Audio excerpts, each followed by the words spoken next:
बिस्मिल्लाहिर्रहमानिर्रहीम। अस्सलाम वालेकुम viewers, welcome to jobs channel. आपका अपना एक ऐसा प्लेटफॉर्म जहां पर आपको मिलती हैं पाकिस्तान के हर सूबे में आने वाली जॉब्स। आपको किसी भी प्लेटफॉर्म से ना मिले, आपको इस प्लेटफॉर्म पर ज़रूर मिलती हैं। हम टारगेट करते हैं हर क्वालिफिकेशन को कि हमारे इस प्लेटफॉर्म से आपने चाहे डीए किया है, आपने चाहे एफए किया है, आपने चाहे बीए किया है, बीएससी की है, एफएससी की है, आपकी क्वालिफिकेशन से रिलेटेड जॉब जो है वो भी सरकारी नौकरी जो है वो हमारे इस चैनल पर ज़रूर अपडेट होनी चाहिए। व्यूअर्स, आज हम जो आपको जॉब्स बताने जा रहे हैं वो law and parliamentary affairs department की जॉब्स हैं, पीपीएससी के थ्रू आई हैं। एडवर्टीजमेंट नंबर है इसका 27/2023 और ये जो जॉब्स हैं ये अनाउंस की गई हैं 29 नवंबर 2023 को। व्यूअर्स, पीपीएससी की ये जो एडवर्टीजमेंट है 27/2023, कल हमने इसका एक पार्ट जो है वो अपलोड किया था जिसमें आपके पास जॉब थी। अगर मैं बताती चलूँ आपको कि वो कौन सी जॉब थी। जी, deputy commissioner district collector office Bahawalpur की। ठीक है, हम आपको इस जॉब के बारे में जो इन्फॉर्मेशन है वो आपको बता चुके हैं और ज़्यादातर हम ऐसी जॉब्स अपने इस चैनल पर बताते हैं कि ज़्यादा से ज़्यादा लोग जो हैं वो उससे फ़ायदा उठा सकें और कॉमन चीज़ सब में हो। जैसे टाइपिंग सबको आती है, क्वालिफिकेशन जो है इंटर वो सबकी होती है, तो फिर हम ऐसी जॉब ज़्यादा टारगेट करते हैं कि जिसमें आप लोग सब अप्लाई कर सकें, अपने फ्यूचर को कैश कर सकें, अपनी किस्मत आजमा सकें। आज जो जॉब्स जो हम आपको बताने जा रहे हैं वो भी कुछ इस तरह की है। पोस्टें बहुत ज़्यादा हैं। Law and parliamentary affairs department की जॉब्स हैं और इसमें असिस्टेंट डिस्ट्रिक्ट अटॉर्नी की जॉब है और ट्रांसलेटर की जॉब है। BS17 की जॉब है, आप भी इसमें अप्लाई कर सकते हैं। ऐसी बात नहीं है कि आप इसी इतने हायर ग्रेड के लिए अप्लाई नहीं कर सकते। हाँ, आपकी क्वालिफिकेशन जो है उसके मुताबिक ज़रूर होनी चाहिए, तो आप भी इन पोस्टों के लिए अप्लाई कर सकते हैं। अब हम आपको पोस्टें बताते चलेंगे, उसके साथ साथ आपको ये भी बताएंगे कि ओपन मेरिट की कितनी है, माइनॉरिटी कोटे की कितनी है, स्पेशल पर्सन कोटे की कितनी है, वुमेन कोटे की कितनी है, और उसके साथ साथ हम आपको उसकी क्वालिफिकेशन भी बताएंगे, क्वालिफिकेशन क्या रिक्वायर्ड है, आपको एज लिमिट भी बताएंगे और इसके साथ साथ ये भी बताएंगे कि भाई टेस्ट में आएगा क्या, किस तरह का टेस्ट होगा। जो उन्होंने सिलेबस बताया है वो भी आपको बताएंगे और जो उन्होंने अपना एक कंप्राइजिंग सा उन्होंने अपना एक रिटन एग्जामिनेशन का छोटा सा स्ट्रक्चर बनाया है वो भी आपसे शेयर करेंगे कि भाई तैयारी कैसे करनी है, कहाँ कहाँ से कितना कितने मार्क्स का पेपर आएगा। अच्छा जी, अब चलते हैं लैंड पार्लियामेंट्री अफेयर्स डिपार्टमेंट की। सबसे पहली जो जॉब है वो है जी असिस्टेंट डिस्ट्रिक्ट अटॉर्नी की। BS17 की पोस्ट है और इस पोस्ट की जो टोटल सीटें आई हैं वो है जी 63 सीटें हैं इसकी, जिसमें से ओपन मेरिट की 16 है और माइनॉरिटी कोटा जो है उसकी 3 है, स्पेशल पर्सन कोटे की 7 है और वुमेन कोटे की 37 है जी। फीमेल्स जो है वो रेडी हो जाए, ऐसी फीमेल्स जिन्होंने LLM किया है और LLB किया है उनके लिए ये गोल्डन अपॉर्चुनिटी है कि वो इन जॉब्स के लिए अप्लाई कर सकते हैं। अगर आपने LLM किया है और इसके साथ साथ आपका 2 साल की एक्टिव प्रैक्टिस है आपकी एडवोकेट की, तो आप इन पोस्टों के लिए अप्लाई कर सकती हैं। इसके साथ साथ अगर आपने LLB किया है, आपके 50% मार्क्स हैं LLB में और आपकी 4 साल की एक्टिव प्रैक्टिस है एज एन एडवोकेट, तो आप इसमें अप्लाई कर सकते हैं। ठीक है, अब उन्होंने नोट में मेंशन किया है कि जो एक्सपीरियंस है एक्टिव प्रैक्टिस का, ठीक है, वो ज़रूर एनरोल्ड हो आपने advocate by Punjab bar council से। ठीक हो गया, और सर्विंग सिविल सर्वेंट्स जो है वो एलिजिबल नहीं होंगे इसके लिए। अब मैं अगर चलूँ एज लिमिट की तरफ, तो एज लिमिट इसमें जो है वो है 28 to 35 और 5 साल की एज रिलैक्सेशन ऐड की जाए तो 40 साल बनती है मेल की। और अगर मैं बात करूं फीमेल की, 8 साल की एज रिलैक्सेशन डालकर तो वो 43 ईयर्स आपकी एज बनती है मैक्सिमम। तो ये आप मेल और फीमेल दोनों के लिए बहुत शानदार मौका है एज लिमिट के लिहाज से कि इसमें 43 ईयर्स एज चाहिए। तो अगर आप भी इन जॉब्स के लिए अप्लाई करना चाहते हो, वेल एक्सपीरियंस्ड है, तो ज़रूर करें जी इनके लिए अप्लाई। अच्छा, अब उन्होंने कहा है कि मेल और फीमेल दोनों कर सकते हैं इसके लिए अप्लाई, और डोमिसाइल जो है वो पंजाब के किसी भी सूबे का हो सकता है, पंजाब के किसी भी ज़िले का हो सकता है, नो इशू, आप अप्लाई कर सकते हैं। अच्छा, अब मैं चलती हूँ रिटन एग्जामिनेशन जो आपका होना है, रिटन एग्जाम जो होना है उसका सिलेबस क्या होगा उसकी तरफ चलते हैं। आपका जो रिटन टेस्ट होगा उसमें यह है कि आपका एडवोकेसी एंड प्लीडिंग स्किल्स का जो सब्जेक्ट है उसका सब्जेक्टिव प्लस ऑब्जेक्टिव 100 मार्क्स का आपका टेस्ट होगा।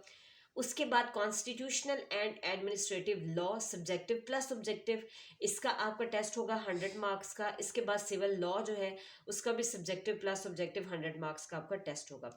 साइकोलॉजिकल असेसमेंट प्लस वाइवा जो है वो कंडक्ट किया जाएगा, वो भी 100 मार्क्स का होगा।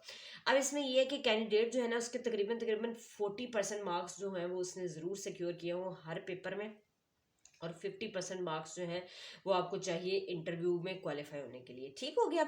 और एक कैंडिडेट जो है उसको तकरीबन तकरीबन 50% मार्क्स जो है वो ज़रूर इंटरव्यू में लेने हैं ताकि वो एलिजिबल हो सके, मेरिट लिस्ट में आ सके। ठीक हो गया। अच्छा जी, उसके बाद 3 चांसेस जो हैं वो आपको किसी भी कैंडिडेट जो है उसको अलाउ है कि वो असिस्टेंट डिस्ट्रिक्ट अटॉर्नी के जो टेस्ट है इसमें जो है वो अपीयर हो सकता है। ठीक है। इसके अलावा अगर आपने सिलेबस कोई भी देखना है तो वो आप पीपीएससी की वेबसाइट पे जाकर पीपीएससी www.ppsc.gov.pk की वेबसाइट पर जाएं और वहां से आप क्या कर सकते हैं, सिलेबस वगैरह देख सकते हैं। ठीक हो गया। आई होप आपको ये कंप्लीट क्लियर हो गया होगा कि सिलेबस किस किस तरह है। अब हम चलते हैं नेक्स्ट वाली जॉब की तरफ, और वो है ट्रांसलेटर की पोस्ट है।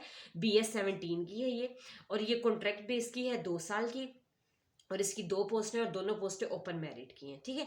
इसके लिए चाहिए कि अगर आपने मास्टर्स डिग्री की हुई है ट्रांसलेशन स्टडीज़ में और फर्स्ट डिवीजन में की हुई है तो आप इसके लिए अप्लाई कर सकते हैं, या आपकी मास्टर्स डिग्री है सेकंड डिवीजन में वो भी इंग्लिश में, और आपने स्पेशलाइजेशन की हुई है किसी भी ट्रांसलेशन में, ठीक है, और HSC की रिकग्नाइज यूनिवर्सिटी से, तो आप इसके लिए अप्लाई कर सकते हैं, या आपने की है ग्रेजुएशन सेकंड डिवीजन में, ठीक है, किसी भी यूनिवर्सिटी से, और आप इसके साथ साथ आपके पास डिप्लोमा है ट्रांसलेशन का फ्रॉम इंग्लिश टू उर्दू का, ठीक है, किसी भी इंस्टीट्यूट से, और वो भी तकरीबन 6 माह का, तो आप इसके लिए अप्लाई कर सकते हैं। और ग्रेजुएशन वाले जो है उनके लिए ये है कि 2 साल का आपका एक्सपीरियंस जो है वो ज़रूर होना चाहिए ट्रांसलेशन का ही, मतलब इंग्लिश टू उर्दू जो है वो आपने ट्रांसलेशन की हो तो आप इसके लिए अप्लाई कर सकते हैं। अच्छा, इसके साथ साथ उन्होंने ये कहा है कि एक्सपीरियंस जो है किसी भी प्राइवेट एंटिटी का, ठीक है, जो SCCP से जो है वो रजिस्टर्ड होगी, कोई भी एंटिटी कोई भी ऑर्गेनाइजेशन जो SCCP से रजिस्टर्ड होगी, और अगर आपका उसका एक्सपीरियंस है तो वो काउंट हो सकता है जी, तो अच्छा चांस है। उसके बाद पोस्ट क्वालिफिकेशन एक्सपीरियंस जो है वो भी एक्सेप्ट कर लिया जाएगा। अब मैं अगर बात करूं इसकी एज लिमिट की, तो मेल के लिए है 38 ईयर्स तक, और फीमेल जो है वो 41 ईयर्स तक इसके लिए अप्लाई कर सकते हैं। डोमिसाइल जो है पंजाब बेस का होना चाहिए। प्लेस ऑफ पोस्टिंग जो है इसकी होगी जी लाहौर, ठीक है, लाहौर में इसकी पोस्टिंग होगी ट्रांसलेटर की। अच्छा, अब मैं चलूँ अगर इसके एग्ज़ाम की तरफ, कि इसका किस तरह टेस्ट होगा, तो उसमें क्या होगा, 2 पेपर्स जो है वो कंडक्ट किए जाएंगे। एक पेपर जो है वो ऑब्जेक्टिव टाइप का होगा, दूसरा सब्जेक्टिव टाइप का होगा, 100 मार्क्स का होगा। ठीक है, जो ऑब्जेक्टिव टाइप है वो 100 मार्क्स का 2 घंटे का, और सब्जेक्टिव टाइप जो है वो 100 मार्क्स का होगा 3 घंटे का। इस तरह 200 मार्क्स का टेस्ट होगा। ठीक है, और साइकोलॉजिकल टेस्ट जो है उसके भी 100 मार्क्स होंगे। तो इस तरह ये ग्रैंड टोटल जो बनता है वो 300 मार्क्स का बनता है। अब अगर मैं चलूँ कि ऑब्जेक्टिव टाइप जो आपका 100 मार्क्स का पेपर आएगा उसमें क्या क्या पूछा जा सकता है, किस किस सब्जेक्ट से रिलेटेड क्वेश्चन उसमें आ सकते हैं, तो इंग्लिश लिंग्विस्टिक्स से रिलेटेड आ सकते हैं, 30 मार्क्स के उसके आएंगे। उर्दू लिंग्विस्टिक्स के आएंगे, वो भी 30 मार्क्स के। ट्रांसलेशन स्टडीज़ के आएंगे 30 मार्क्स के, और कंप्यूटर स्किल्स के आपके 10 मार्क्स के क्वेश्चन पूछे जाएंगे, और इस तरह ही टोटल 100 मार्क्स बनेगा।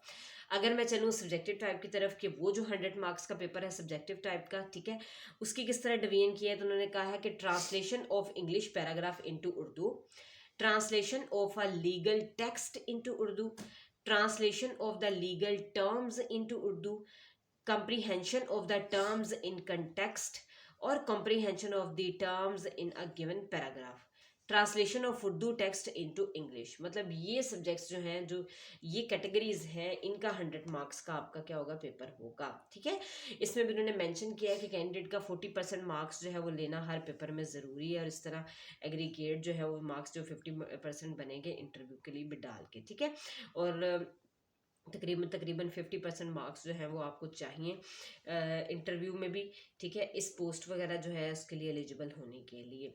इसमें व्यूअर्स नेगेटिव मार्किंग भी होगी, 0.25 मार्क्स आपके कटेंगे, तो इसलिए बड़े ध्यान से आपने लगाना है। जो आपको लगे कि इनकरेक्टली आपको ये नहीं पता, तो प्लीज़ उसमें अपना पंगा ना लें। ठीक है, क्योंकि बेहतर है कि 0.25 मार्क्स जो है वो अपने ना गंवाएं। आराम से जो आपको श्योर है कि भाई ये इसका आंसर है, तो सिर्फ उसी को ही करेक्ट करें, ठीक है, उसी को ही मार्क करें। अच्छा जी, उसके बाद 3 चांसेस जो हैं इसमें भी आपके पास अलाउड है कि आप इसमें एग्जामिनेशन जो है ट्रांसलेटर के अपीयर हो सकते हैं 3 दफ़ा। तो ये जो जॉब्स थी ये आपको बता दी गई हैं, आपको मैंने कंप्लीट जो है इसका क्वालिफिकेशन भी बताई है, प्लस मैंने आपको इसकी एज लिमिट भी बताई है। अब अगर मैं चलूँ इसकी लास्ट डेट की तरफ कि आप इसमें अप्लाई कब तक कर सकते हैं, तो फिर इसकी जो लास्ट डेट है वो बनती है 14 दिसंबर 2023। आपके पास बहुत टाइम है, ज़रूर इन पोस्टों के लिए अप्लाई करें, अपना फ्यूचर ज़रूर कैश करें, ठीक है। और हाँ, पेपर की तैयारी ज़रूर किया करें, एमसीक्यूज़ बेस्ड जो पेपर होते हैं इनमें तैयारी ज़रूर किया करें, क्योंकि जो एमसीक्यूज़ बेस्ड पेपर होते हैं ये आपके मतलब इस पोस्ट के साथ साथ कहीं और भी जॉब्स आएंगी ना, किसी भी और डिपार्टमेंट की जॉब्स आएंगी उनमें भी ये काम आएगा। तो कोशिश ये किया करें कि अपनी तैयारी जो है वो ओवरऑल रखा करें, ताकि एक ही चक्कर में आप हर डिपार्टमेंट से रिलेटेड तैयारी कर सकें और उसके लिए अप्लाई कर सकें। इसलिए अपनी तैयारी जो है वो उस लिहाज से किया करें और कंप्यूटर स्किल्स भी बहुत अच्छी किया करें। और मैंने एक और चीज़ आपको अपनी पिछली वीडियोस में भी बताई है कि हमारी कम्युनिटी के आंसर्स जो है ज़रूर दिया करें, क्योंकि वो एज अ जनरल नॉलेज ही है आपके लिए। आपका जनरल नॉलेज उसमें टेस्ट किया जाता है, आप खुद भी उसमें जज किया करें कि भाई कौन सी ऑप्शन पर कितने % वोटिंग जो है वो ज़्यादा हो रही है और वही उसका करेक्ट आंसर है। तो प्लीज़ हम हमारी कम्युनिटी जो है उसको ज़रूर ज्वाइन किया करें और उसके आंसर्स जो हैं वो ज़रूर क्लिक किया करें। इससे क्या होगा कि छोटी छोटी चीज़ें जो हैं वो कंप्यूटर से रिलेटेड आपको ही सीखने को मिलेंगी, आपके ही नॉलेज को इम्प्रूव करने के लिए वो कम्युनिटी जो है वो हम ऐड करते हैं। तो wish you best of luck for these posts. अल्लाह हाफिज़।